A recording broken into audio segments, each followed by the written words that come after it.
I got admitted to Berkeley, and I was the only one from my high school for the last 4 years that's been admitted to Berkeley. And I was like, holy crap, like, how did I make it? Every time he finishes writing an essay, I'm like, all right, let's go throw this at ChatGPT and let's ask it, what are the errors we've made, right? How could we have made this better? What are other ideas for narratives that it might have that we might have missed? Admissions officers, by the way, like, they are not working against you. It is very, very rare that an admission officer goes and reads an application and is like, God, I really want to reject this student. Everything that an admission officer does is to help you get in. They are looking for clues. Hi Devang. Hi, sir. My God, it's been a while. It's been Yeah, a while. it has. It has been a long time since we've seen each other. I am just loving the fact that we are catching up on a podcast. There is so much to catch up on. Yes, there really is. That's true. Great. For our audience, we go long back. We go before when he was in high school and in a typical teenage kid. I'm such a fan of Devang in a way. All right. So without any further ado, I would like Devang to introduce himself to our audience. Yeah, Devang, please go ahead. of course. Happy to. So, first of all, I'm very happy to be here. Of course, I've looked up to you a lot, sir. From the very first time we met, I remember you told me, Devang, what college are you dreaming of? And I was like, I want to go to Berkeley or Stanford. He's like, how many seats does Stanford or Berkeley have? And you were like, I was like, oh, maybe a few thousand. And he's like, how many do you need? And I was like, I just need one. He's like, exactly. All you need to do is get one seat. So he's always like, every time I've met Lavir sir, he's had these kinds of words of inspiration for me. So extremely grateful to be on this podcast. So by way of introduction, I'm Devang. I go to UC Berkeley, which was one of the two schools that I told Lavir sir was one of my dreams, and now I'm here.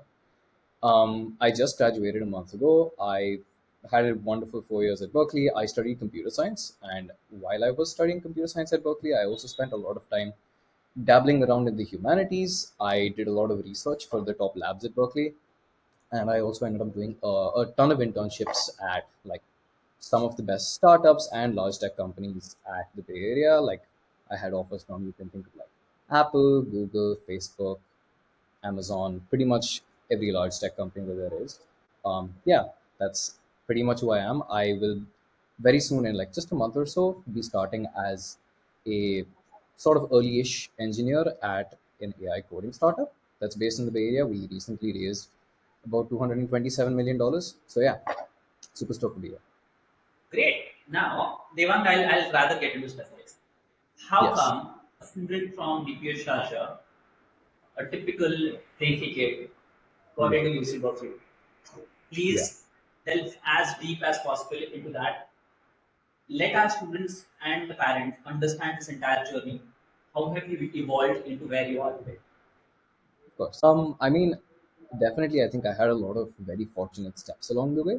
But I guess if I were to get a little bit more deep into it, so I started off as just like, your normal kid that's really interested in technology. I like to play around with like my iPads and iPhones.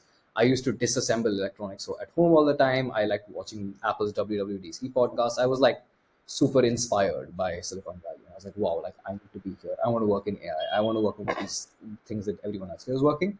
So I think with sort of almost every journey that ends up being um, somewhat positive, I did start with a lot of passion, and that passion was led along the right ways.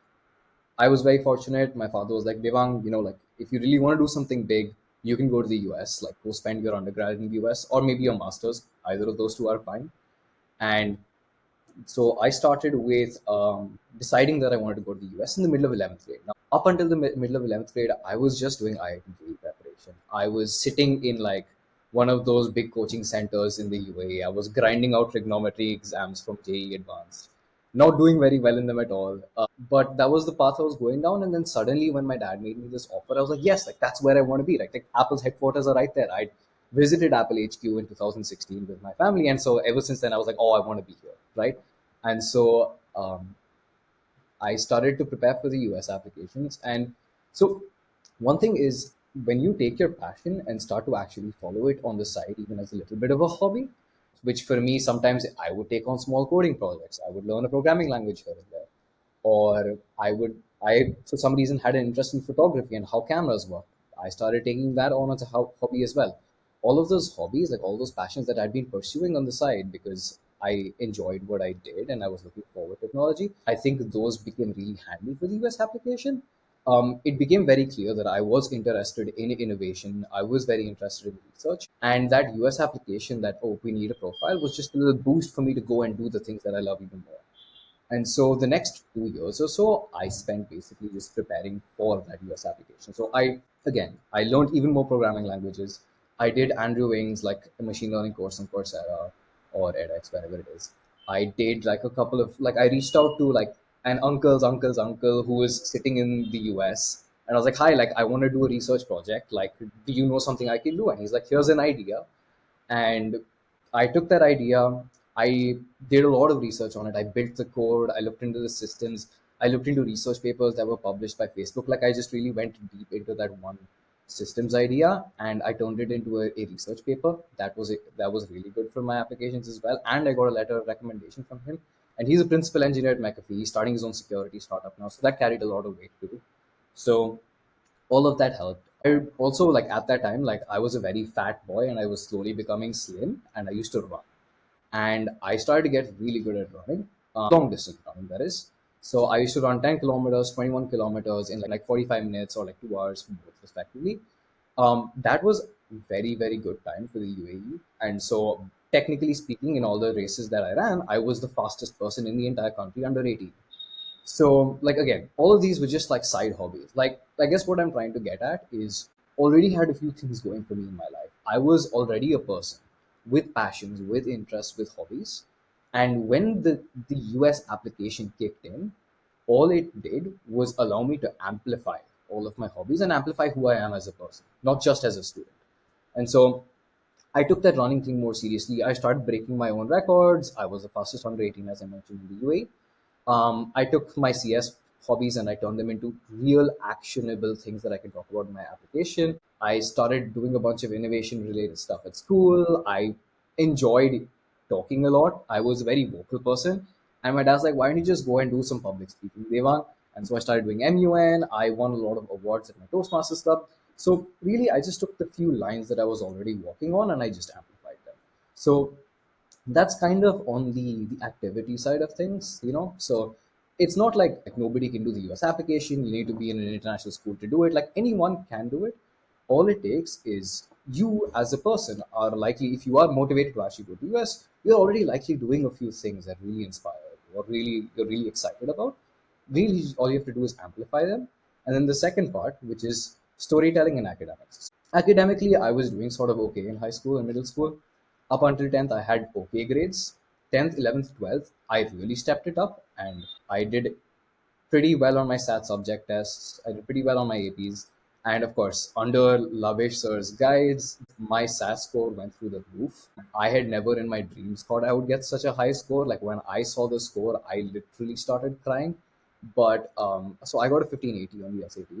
Lavesh sir and like the entire team at Anantt, like every day I would annoy them. Again, like going back to my point of like amplification, like going down just that one path and like absolutely pushing as hard as you can.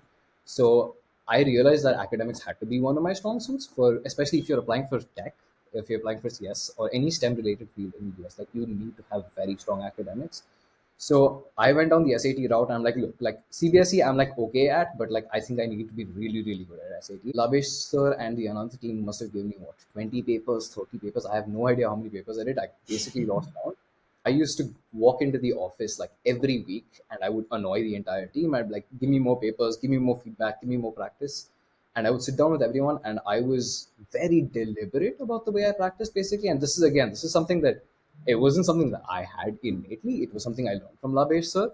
But there was this one session where he was like, I think he was like slowly teaching me what it's like to have deliberate practice, which is basically, I mean, deliberate practice is described as doing practice with the intention of understanding where you fail and pushing as hard as you can on the places that you fail.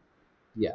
And Lavesh, so like I would go in the office and like at one day, like I was like, oh, like I got this wrong. He's like, why did you get this wrong? I was like, because I did this wrong and I needed to link it to this and I didn't do enough of that. And like I would keep saying these things to Lavesh, and eventually he came to me. He's like, Devang, like you are not coming to these sessions because you need me. I am just your mirror. You understand how to do these things. And that's when I realized that like I'd slowly been guided from being a student who was really dependent on support to understanding how to build my own feedback loop and do really well on the SAT. So I hit that out of the park the third time I tried it. So again, academics were going well. I had a really good sort of set of extracurriculars that I was somewhat excelling in. And then lastly, and I think to me this is the most important part of the US application, and it is by far the most underrated part of the US application, is the story, which is how can you, I think you as a student, when you're applying to the US application, or when you're applying to US colleges, your academics matter, your extracurriculars matter.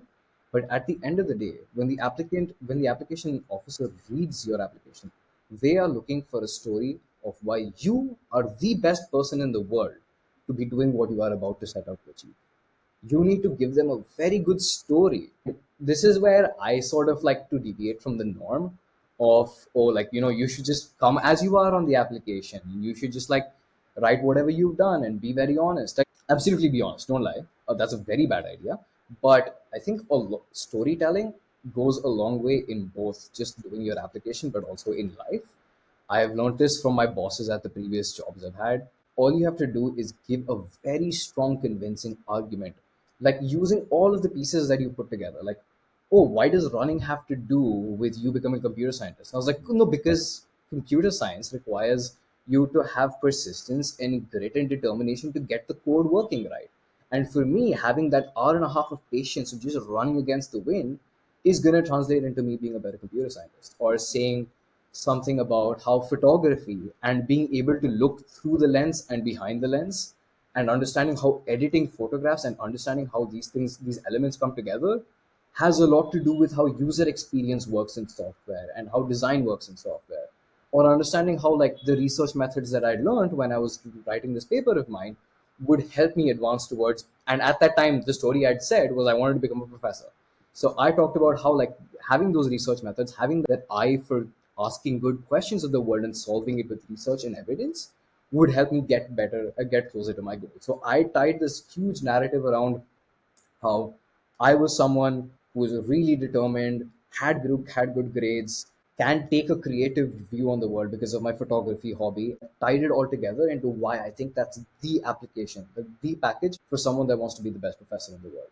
So I think all three of these things just came together really nicely for me to be able to sort of stand out in the applications. I would like to disagree on this. It did not come together. You took deliberate effort.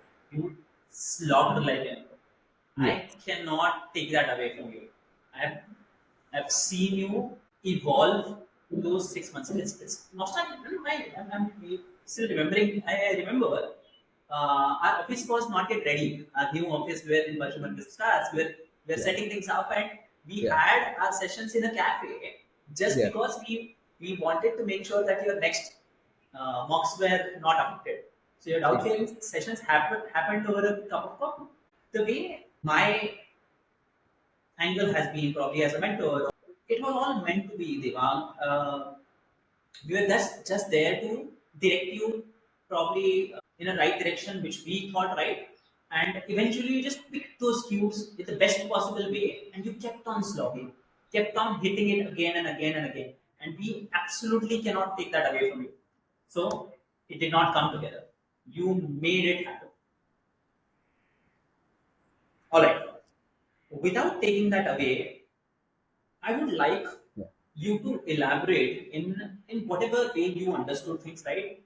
How exactly can a kid or parent? So there are two ways to look at it. Right now, our audience is parents of high schoolers or students from grade 8, grade 9, and students who are in grade 8, grade 9, grade 10, who have no idea about what entire this fight of race of getting into US education system is all about. How should they look Yeah. at this concept of profile building? How should they evolve? As you rightly said, that you were really inclined in research. You had a couple of things going Yeah. in your life and you just doubled down on that. So, how should they pick that thing, whether it's Bharatanatyam or whether it's music? How should they pick that Yeah. up and amplify? Please elaborate.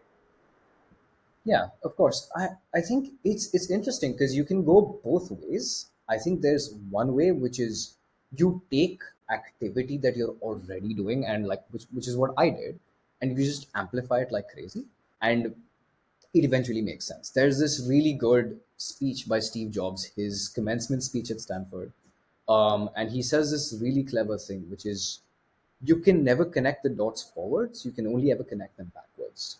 So that's my belief, which is I think you should just do the things that you enjoy that are extremely impactful.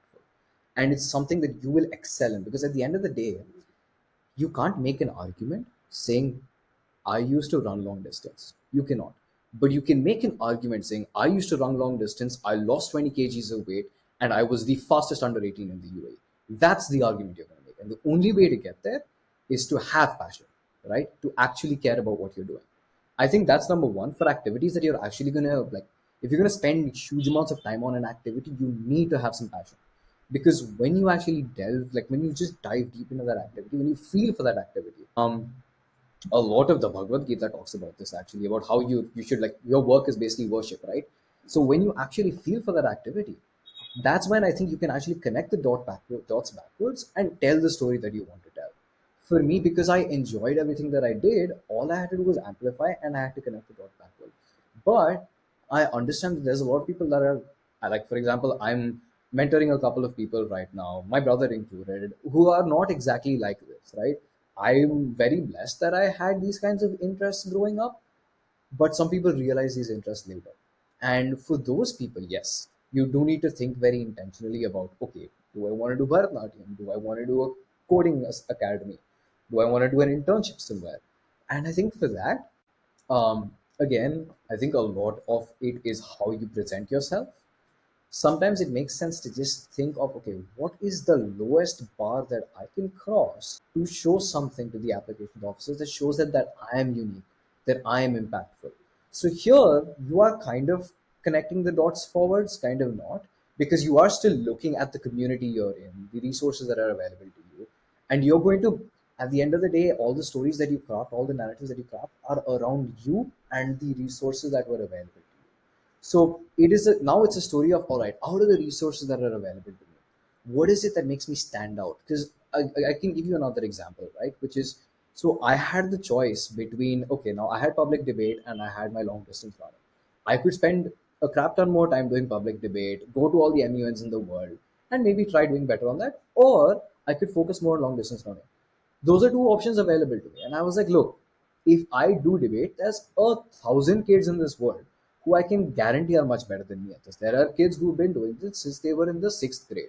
There is no point of me trying to run up that hill, right? I would much rather pick a niche that I find very interesting and just go all in on that and become the best in that. And again, that's what I was talking about, right? Which is what's the lowest bar that I can cross that can show me something really impactful. Long distance running is not really a thing in the United Arab Emirates. It's like 52 degrees out here. Like no one is long distance running. I know for like by default, if I run, I will be the fastest, basically. So it's very important. I think if you are choosing activities to pick something that makes you stand out, it's something that's unique and or creative, and it's something that could be impactful. Long distance running was not impactful. That was the one minor regret that I had, but it was very useful for me because it tied in with my personal essay. My personal essay was about weight loss. But if you can get those three, I think you are probably set as far as activities go. Just don't like the number one thing that you do not want to do is go for a cleanup drive where you pick up a bunch of plastic water bottles from a beach. That is not going to be useful. But if you pick something useful, and it doesn't have to be something massive, like you can be like, my helper was having financial problems and is financially illiterate. I wanted to help them understand how to manage debt, finances, and I want to help them send their kids to school. Like that's something so small on the grand scale of things as far as impact goes. But to the admissions officer, it shows wow, like you look Okay. after your community. Yeah. So that's how I would see it. Awesome. A very, very unique and personal perspective on the way things are supposed to be built up, primarily to the student profile. Now that we've discussed about, say, activities, so say, let's evolve on the concept of co-curriculars. Mm. How much you feel that co-curriculars matter in the entire process of applications? specifically say you did your research papers, you had a bunch of projects in your kitty. Absolutely. Let's dive deeper into that. Yeah, for sure. So I am going to go back to what I said a little bit earlier, which is I talked about how, look, you need to make a very strong, convincing argument for why you are the best person in the world to do this one very thing, right? And again, I connected dots backwards. I, for some reason, decided that determination was the best thing that a professor could have, and I made a convincing argument for it. So I think similarly with co-curriculars, like yes, those are going to be things that are likely very, very important for the application that you're building. Because if you are applying to a certain major, right, you need to show to some degree to the application admissions officer that look, I am competent enough to be successful in this, right? Like I have the skills, I have what it takes to be successful in computer science. Because if someone applies, like think about this from the perspective of the university. If someone applies to you and says, hi, like I think I'd be pretty good at computer science, but here's like 10 social welfare projects that I've done in my community. Those social welfare projects are obviously very impactful, and I think that they would appreciate it, but they would start to lose a bit of confidence if you don't have STEM related grades, STEM related classes, STEM related activities. If you are already excelling in proving to them that you are beyond competent for what is required, like let's say you are, like IOI Olympiad, Math Olympiad winner, or you're like platinum in like USICO, then yes, it makes some sense that you don't have to specifically or like even further do co-curricular activities. But if you don't have that kind of academic vote of confidence, if you don't have something stand out that's supporting your application academically and professionally, then I think it makes a lot of sense to do co-curricular activities. And those activities are very dependent on the major you're pursuing. If it's an English major, go do some writing competitions. Write. Like anything that has to do with the humanities, do a writing related project or some sort of social welfare project. But if you're doing something in the STEM, I think the best things you can do are probably research projects, actual physical projects that you can deploy in the real world. That's my one regret. I didn't actually do one of those. I didn't do a social impact plus technology project. I should have. But yeah, I think those are the ways that you should see co-curricular activities, which is I am giving the admissions officer the ability to have a vote of confidence in my technical abilities. So I would like to kind of summarize this or probably add a different branch to it. Co-curricular activities are significantly important. No questions about it. Yeah, Does that mean you should enter any co-curricular activities? Rather, we can focus or channelize our energies to only two such activities and dive way deeper into that to make Hmm. sure that the university or the admissions officer are at a place, as you rightly said, they end up having that confidence in you that you will be the right person to do Mhm. this thing. Pick one activity, just two activities. That's about it, and kill it on the next Yeah, level. absolutely. Yeah, 100%. Awesome.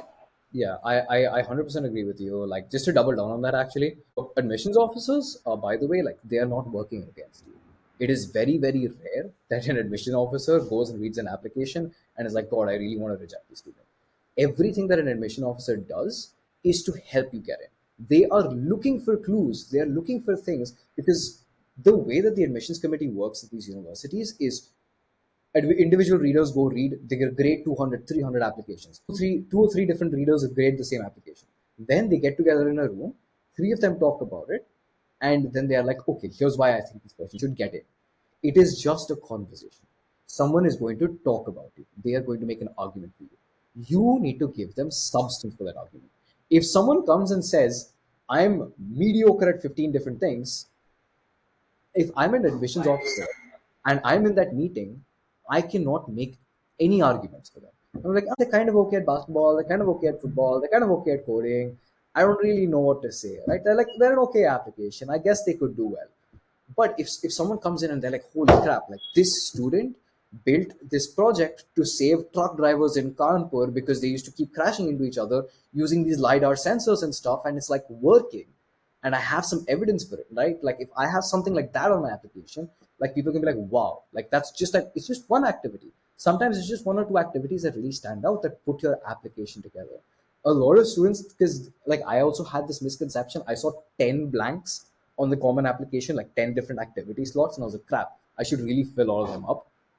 But by the end of it, I had only like maybe four, maybe five activities on it, And even out of those four or five, I think only two actually stood out. Maybe two, maybe three. So most of my application, like if I had to guess, when the admissions officers were talking about me in that room, they said, look, he's got determination, he's clearly very creative, and he cares a lot about research. That's it. They would have said those three things, and they're like, he wants to be a professor. It's a very quick conversation. They don't spend more than 1 or 2 minutes talking about you. You need to give them those one or two bullet points. And so I think doing tons of extracurriculars is a very bad idea. It will stretch yourself thin and you won't really stand out. True. Pick the pen, pick those ideas, just keep on underlining in Yeah. common up main essay, Yeah. underline it in your additional statement, underline it in your activity sheet. Every single essay is to be tied in such a beautiful way. It yells out loud about this particular individual, Absolutely. highlighting the fact that he's great at this. That's it. Great, awesome. Absolutely. Let's talk about your journey. Talk about your journey in the States. How did you cope up with being around super smart kids? It takes its own sweet toll Yeah. when you're surrounded by way smarter people. Yes. How was your journey like? So I think a lot of students especially struggle with this phenomenon called imposter syndrome when they get to UC Berkeley. Like I got admitted to Berkeley and I was the only one from my high school for the last 4 years that's been admitted to Berkeley, and I was like, holy crap! Like, how did I make it? Wow. Like, they must have made a mistake reading my application. Like, I was like, how did I get it right? And so I get in, and then I look at the students around me, and they've gone to these really fancy, like international schools. They've done these crazy activities. They spent their summers in MIT, and I was like, I didn't spend my summer at MIT. I don't know half the things that you know, right? So what I've found, especially for like people in our like the like Desi community in and around in the UAE and India and everywhere, is we tend to be somewhat good at STEM. I think we kind of discount our abilities right as soon as we get there. Like right as soon as I got to the US, I was like, wow, I'm really stupid. But actually, we're exceptional at STEM, and I think the one thing that makes us stand out against them is our abilities in math and science. I was reading somewhere like the average SAT score for like an Indian applicant is in the high, like in math is like in the high 760s, 780s. And like I was like not even close to surprised. So we stand out there. But there were challenges, without a doubt. Firstly, obviously, culturally, it takes a while to adjust. The UAE is very different from the San Francisco Bay Area, for example. The Bay Area just culturally works very different. People have different priorities in life. Like it's very easy to get distracted. I think that's one. A few of my friends have gotten distracted. It's not a big deal. I mean, it's fine. It's college. People enjoy here or in India. It's no different. I think this uniform. But so as far as struggles go outside of that, I think as an international student coming from like a typical CBSE Desi like a DPS, my main struggle was writing, and this for me was a very big surprise because I thought I was a decent writer. I used to read crap tons of books when I was a kid. I used to, like I said, I enjoyed public speaking. I enjoyed debate. I thought I was very literate. But actually, though, the American education system is actually far ahead of the Indian education system when it comes to English, or just in general, some sort of prowess over a language. Even our Hindi classes are not very good in CBSE. Like, for example, their essays, the kinds of essays that they've been writing since high school, are like 4 page, 8 page, 10 page, like big papers, like actual proper papers where they take some sort of thesis, support that thesis with a bunch of arguments, understand the topic sentence structure, understand how a paper works. Like they're able to craft very beautiful essays. And I lack that completely. Like for me, if someone said, Devang, write a 1,000 word essay, I'll start and I'm like, yeah, okay. And I'll start typing, right? I will just start typing. And that's the worst way to go about it. And I learned that the hard way after I took some really crappy grades in my first few classes at Berkeley.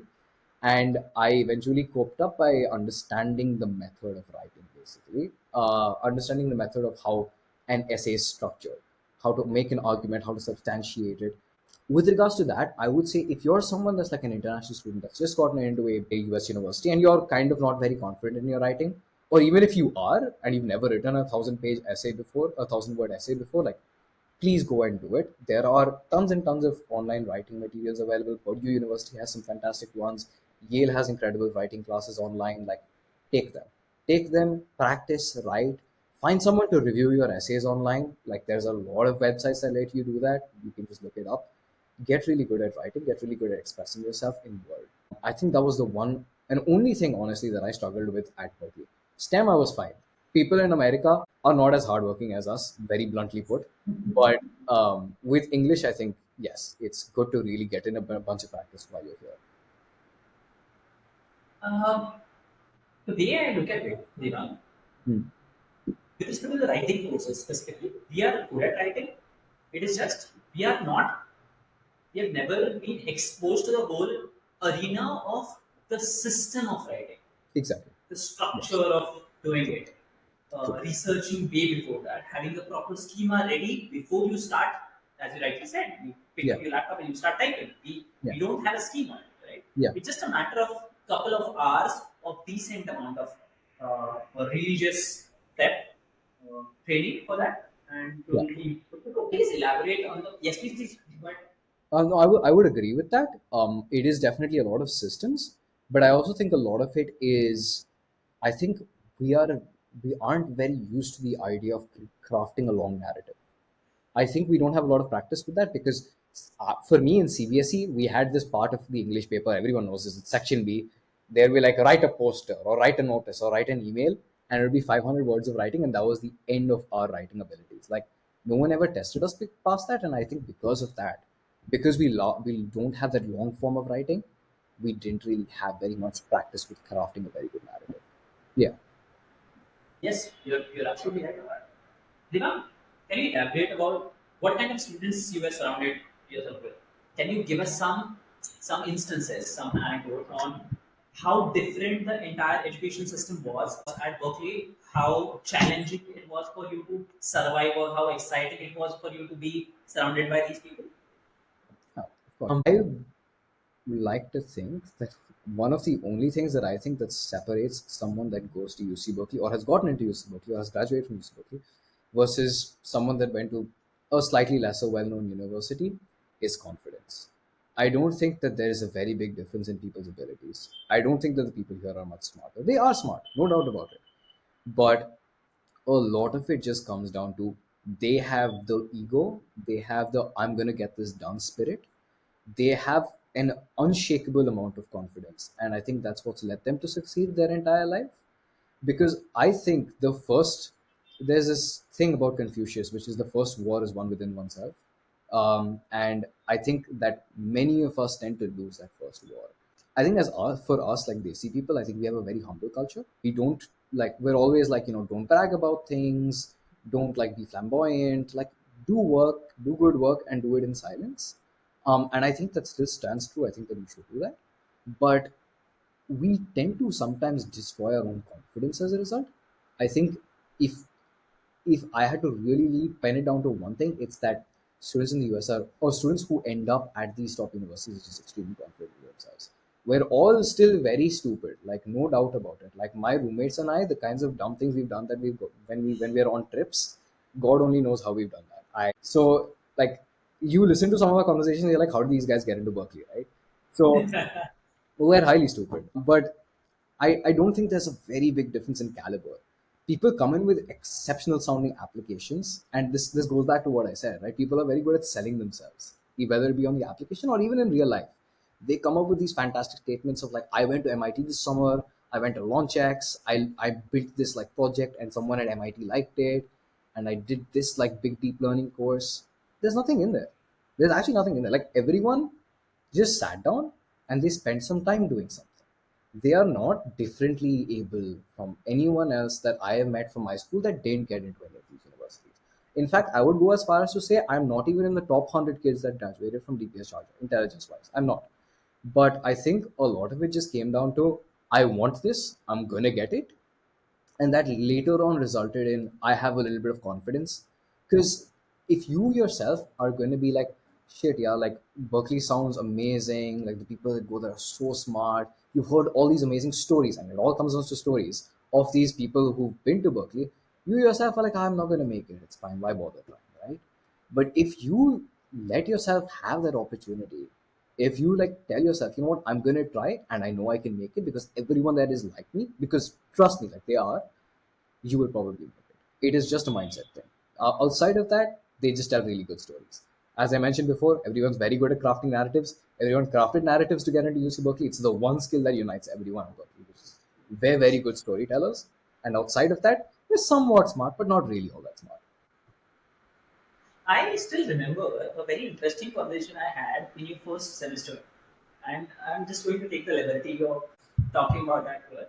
Yeah. In first semester, when I asked Devang how's life going, how are your friends and batchmates, and you're like, people in my batch, kids in my batch are more successful than my dad. And the whole idea of talking about these opportunities is you're going to get into so many, going to get along with so many smart kids or Yeah.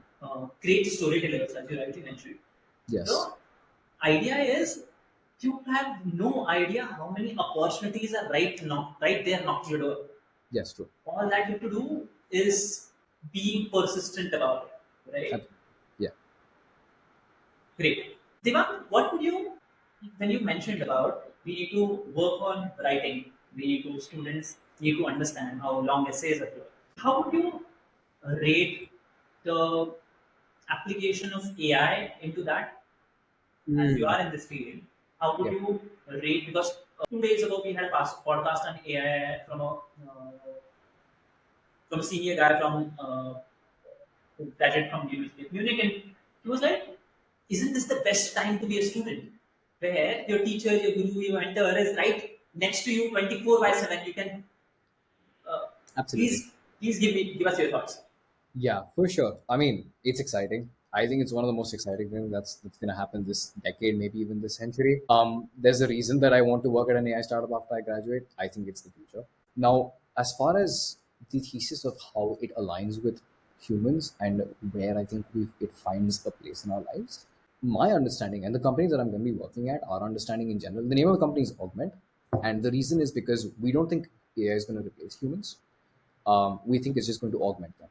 We think it's going to do them much more capable, and we're building something that does that. And I think it's very similar when it comes to, as like a layperson using AI in your life. So you have access to LLMs like ChatGPT.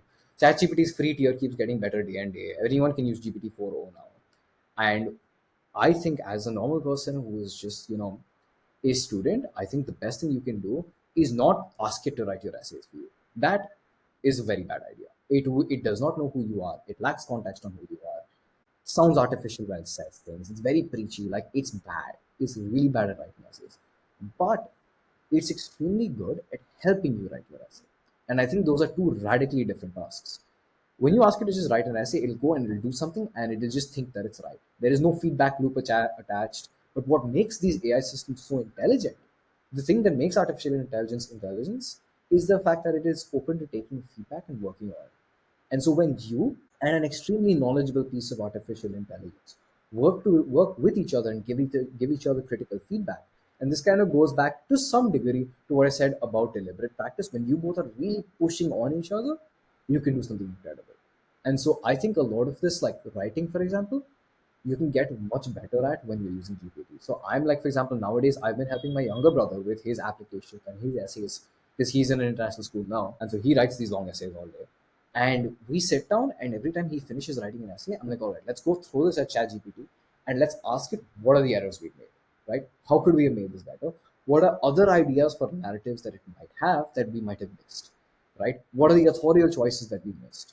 What are the grammatical mistakes we made? What are elements of the story that we could have leveraged a little bit better? All of those things that make a good article, it is very good at pointing out. Like it's very good at pointing out mistakes. It's very good at improving. Because the nice thing about ChatGPT is it can talk endlessly. It can literally talk endlessly. So you keep saying, make it better, it'll say something. And you're like, no, make it even better, it'll say something. Keep pushing and pushing and pushing, and it just gives you infinite amounts of feedback. And I think that is the most powerful thing that we as humans can use, is this really intelligent body that knows so much about this world and has read literally every essay in existence, and it can tell you why yours sucks. You should really use that. You should try and understand why, for the sake of deliberate practice, your writing is falling behind. And it's the same thing applies with math, the same thing applies with computer science. Just like writing a piece of code and being like, I think this is kind of inefficient. Just throw it at ChatGPT and be like, okay, what could I have done better? and it'll tell you. That's one huge side of it. Another very big application I think is learning. So when I got to Berkeley, I felt I got like towards the end of my third year, I started to get lazy because like my career was doing pretty okay. So I was like, fine, like who cares about classes? And so I had a math exam. I had not studied for the math exam at all. And it was one day, the very next day. And it was abstract algebra, not required by my course at all. I simply took it for the fun of it. And I was like, Maine ye kya kiya? Like, I don't know why I took this. I have no idea what's going on. So I sat down, I threw my textbook at ChatGPT. I'm like, synthesize all of this information. These are the topics that are coming from my exam. Explain everything to me like I'm a 5-year-old. And it did that. So, I just sat there and I just studied everything that ChatGPT gave me. And then the next day I wrote the exam and I got it.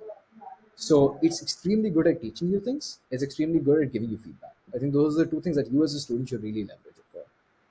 I am just loving the whole fact of this optimism of learning through AI, and that's Yeah, oozing out of you.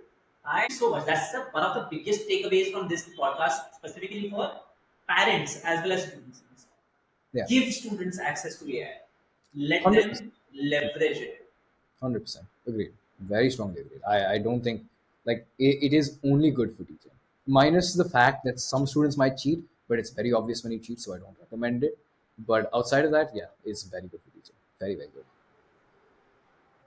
Right. Now that we are towards a decent, fair understanding of how the ecosystem works, can you please elaborate on the fact of how a student can make the best use of US education system?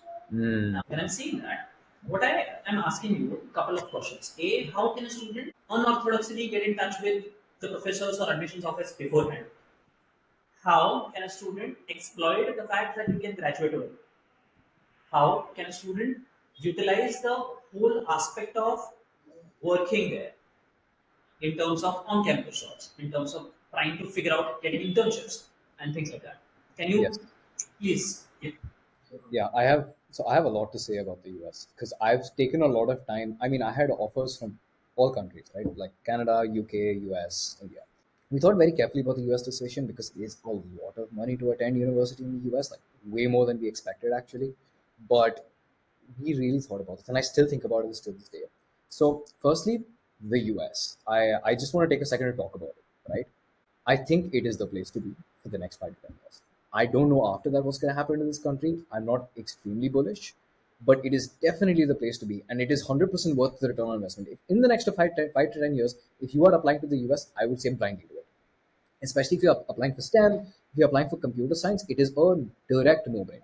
There is nowhere else in this world where you will find the density of talent, the hardworkingness, and the availability of capital for all of the things that you want to do that are computer science related. Especially if you end up if you get really lucky and you end up in the Bay Area, it will not get better than that.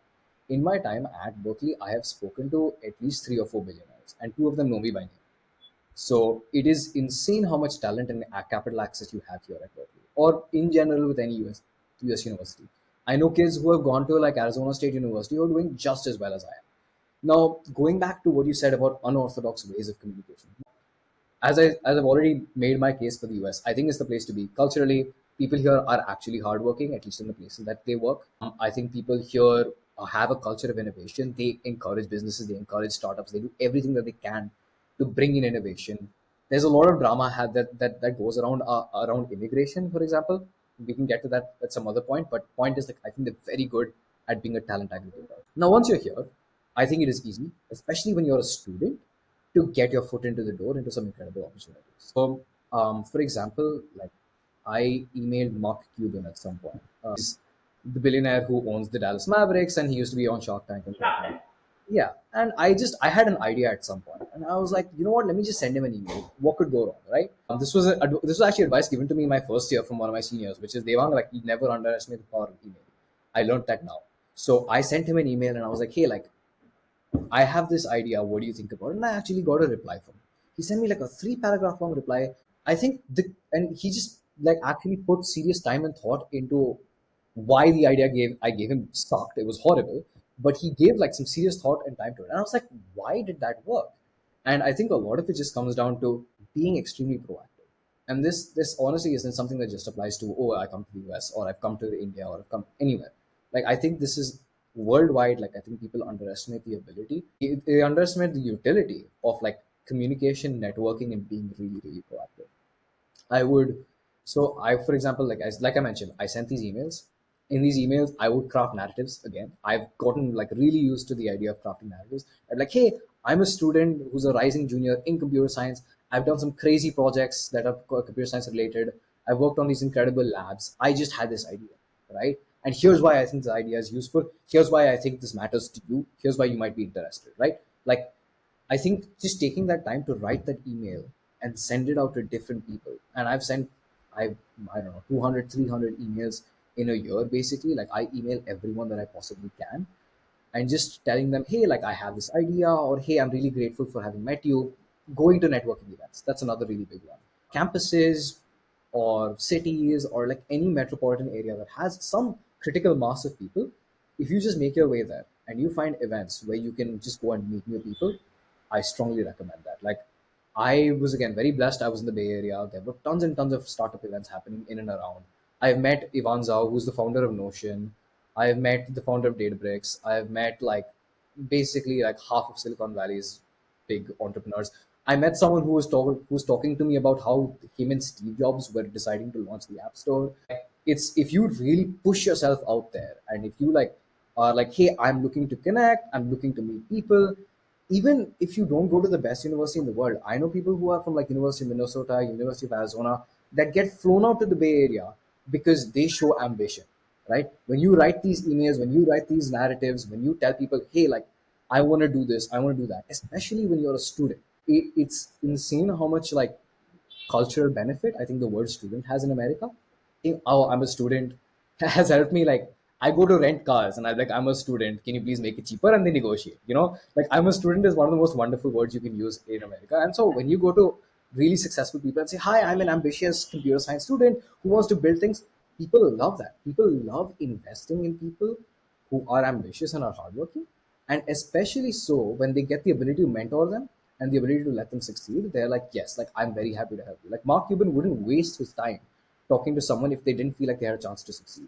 And so this again kind of goes back to the admissions officer story, which is like you go out there, you tell everybody your story on a megaphone and say, hi, like this is why I'm here, this is what I want to do, this is what I've done. Here's why you should bet on me. Like if you can convince the world of your story, you can tell that story to as many people as possible, people will eventually get invested in you. People will eventually want to stand up and fight for you. And so I think once you reach that critical velocity of like having that network, opportunities just come to you. Like me in my last year, I did not apply to a single job. I got 6 inbound emails from the best AI labs in all of Silicon Valley. And I had offers from all of them by the end of the year. I didn't even try recruiting. I did not send a single application every year. People came. My first year, I sent 250 applications out to different companies. Every one of them rejected me. But because I had my name out there, because I had built up a rapport, because I had built those relationships and those connections, and I had people remember me, I think that sort of snowballs over the course of the 4 years that you have there. Which brings me back to your other question, which is so 4 years or graduating early, right? Whether you want to leverage that or not. So like I mentioned, like UC Berkeley, super, super expensive. I'm much more expensive than we thought it would be. And I had the option to graduate early. I could have graduated in 2.5 years if I wanted to. It's very easy to graduate early, by the way. In US universities, especially if you take APs, like I strongly, strongly, strongly recommend taking APs. It will help you skip a whole year, maybe even two. In my personal case, I skipped basically 2 years by taking APs. So I had the option to graduate in 2.5 years, but I think I decided against it because I really liked where I was at Berkeley. I felt like if because the thing with graduating is once you leave, you can never turn back, right?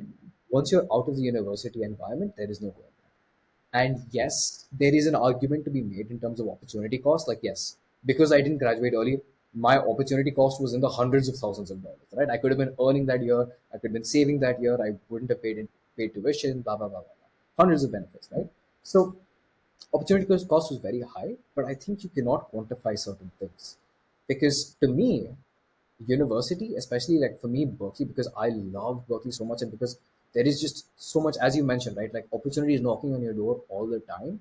I was like, this is a place that I cannot leave so early. Like I've heard, and another thing I recommend, by the way, talk to your seniors. Like get tons of advice from everyone older to you, but everybody that I know that graduated early was like, the benefit that it got me was I worked for an extra year at Google. And I'm like, that's it? Like, is that all? Like, out of a 40-year long career, you got an extra year. What are you gonna do with that, right? And then I look at the things that I saw around me in Berkeley, or in any US university for that matter. One of the things that I respect the most, and that you don't get in other universities in the world, especially like maybe India and Canada, is intellectual diversity. You will meet people who come from such different backgrounds, from such different points of view of the world. And like as I was talking about the Steve Jobs thing, right? You just collect dots and then you learn how to connect those dots together backwards, right? I was like, I want to collect some more dots here. Berkeley is the cultural capital. For me, it was like the cultural capital of the United States. And a lot of US universities, right? Whether it be UMich, whether it be Harvard, whether it be Stanford, like all these have a lot to offer. So Berkeley is known for its humanities. So I spent the last 2 years, I have not taken a single computer science class. I have just taken humanities classes. I've just done writing papers. I've just studied and written like all of my basically software assignments. I have not written a single math equation in the last 2 years at all, which is crazy considering the fact that I'm a computer science major. And I think that was one of the best decisions that I made while I was in Berkeley because it's made me a much more vibrant storyteller. The humanities are literally a discipline that is dedicated towards the understanding the craft of writing, the art of writing. And so I just spent 2 years writing. I took classes in over 10, maybe 15 departments. I took a Hindi literature class. I took an anthropology class. I took a rhetoric class. I took two rhetoric classes. I took an English class. I took a abstract algebra class, which I kind of regret. I have taken every class under this sun that no CS major has anything to do with. And as I did that, and after I graduate, I realized how far ahead I am of my from my peers in terms of my perspective on the world. I mean, and not to like toot my own horn too much, but I think I have a much more balanced understanding of the world, social affairs, and how the world comes together. And I think that gives you a really big step up, especially if you are going into something that might be business related, or if you even move up the management ladder.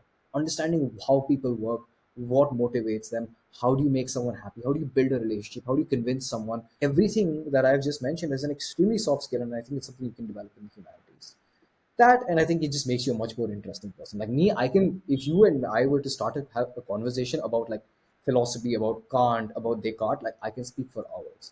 And so I can imagine that. Yes. that I think so. Maybe graduating early, I would say, like, definitely speak to your seniors, understand their perspective on what makes this university stand out, and then ask yourself, is it really worth it to me? Because unless, of course, you if you come from a financially constrained background, by all means do not do it, right? It's not worth taking on debt sometimes. Like, totally understand if you have a risky financial situation, but if you have the finances available, if you're willing to grind and make those finances available to you and do a bunch of internships, yes, like it is something that you should really, really strongly consider. Like, stay there for the 4 years, finish your major really quickly, and then just explore. It is one of the most beautiful things that you can do. Like, just sit there and like just let yourself be a truly curious. And this was really funny. So when I was taking my rhetoric class, I was in my office hours teaching, talking to my rhetoric professor, and the dean of the rhetoric department walks in, and she points at me and she's like, "You're never gonna believe this. This guy finished his major in 2 years, and now he's just taking classes for the fun of it." And then the dean looks at me, he's like, "Holy crap, you're actually curious. Those guys are really rare." Right? Like, so like that curiosity, I think, is it's something that I think everyone should cherish, and I think it's something that should be a good reason to stay in university for all 4 years. So let's double down on the fact that you finished your graduation in 2 years. So Yeah. uh, finally you major in 2 years. How many credits have you taken overall before you graduate? So overall, I've taken I want to say about 120 units roughly. Yeah. Okay. Yeah. I ended up skipping 20 of my required graduation units by Because of taking your APs. AP entrance Taken exams. five. Remember, after your boards you took APs or COVID times, right? Yeah, I did. I did. Yes. Five APs, five in all state APs. Yes. Amazing. Yeah. I was pretty fortunate with my APs. I was very lucky. By the way, like, if you're a CBSE student, like, this is one of the biggest hacks you can ever have. Like, CBSE physics is way harder than AP physics. CBSE math is way harder than AP math. And AP economics is something you can study in literally like 2 days. Like, do all of it. Like, believe me, like it is just free. It is free money off of your tuition. If you want to graduate early and you just want to get a job and make a lot of money in the US, which is totally valid, like this is free money. You should do it.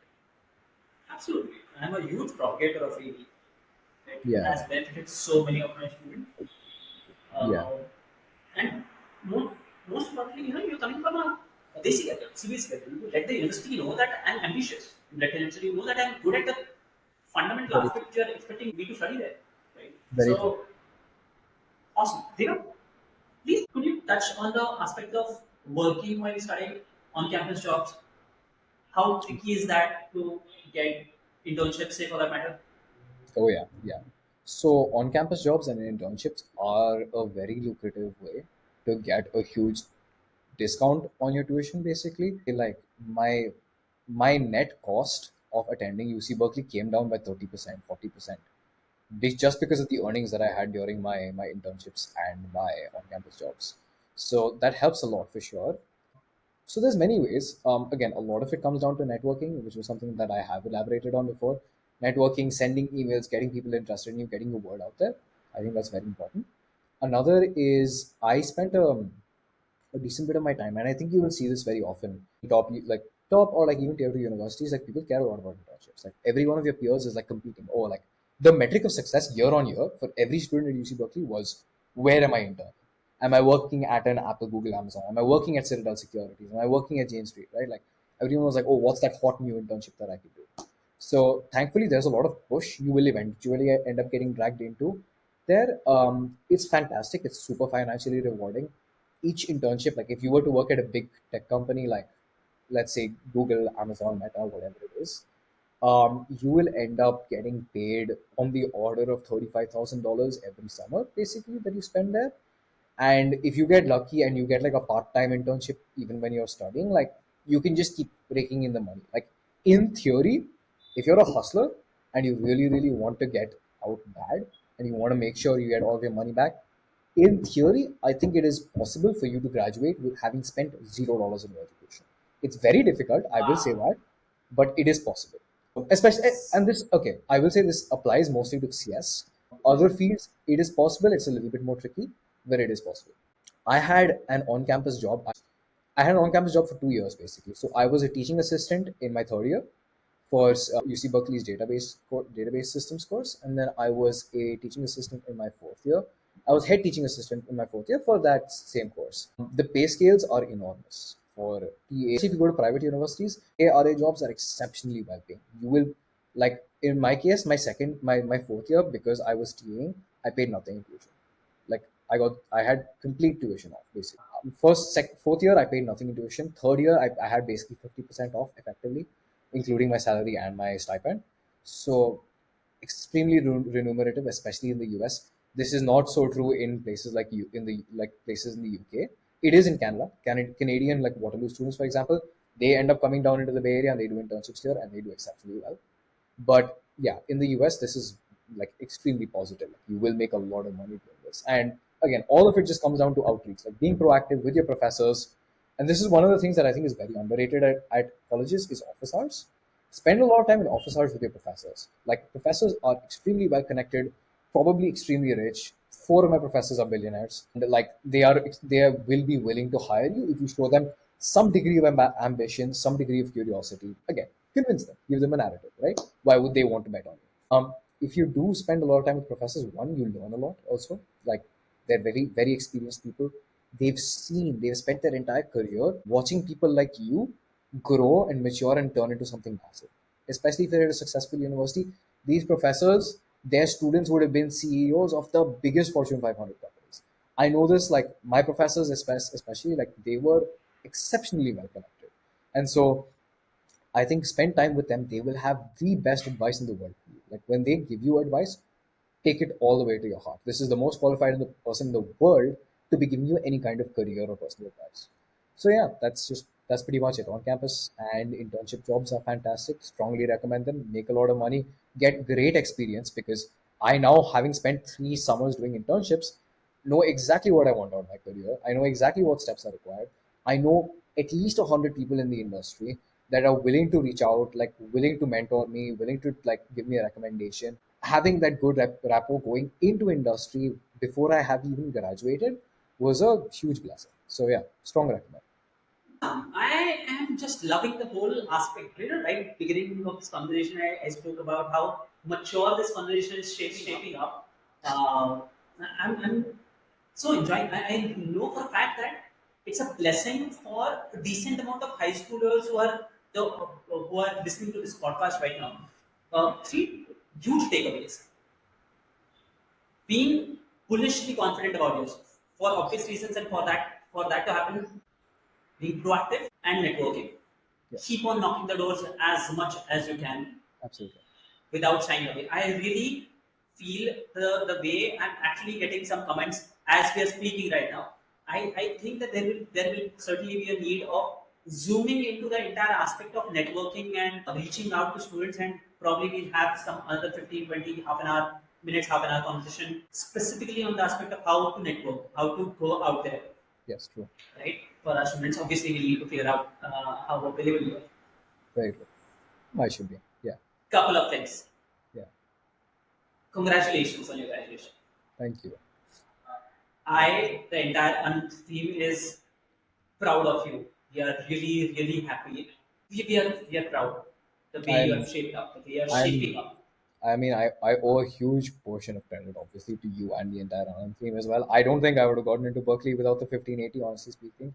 So I definitely owe you a huge debt of gratitude. So it Devang, it is, was meant to be. We're just mentors. I believe it was meant to be. I was happy and blessed to be part of that journey.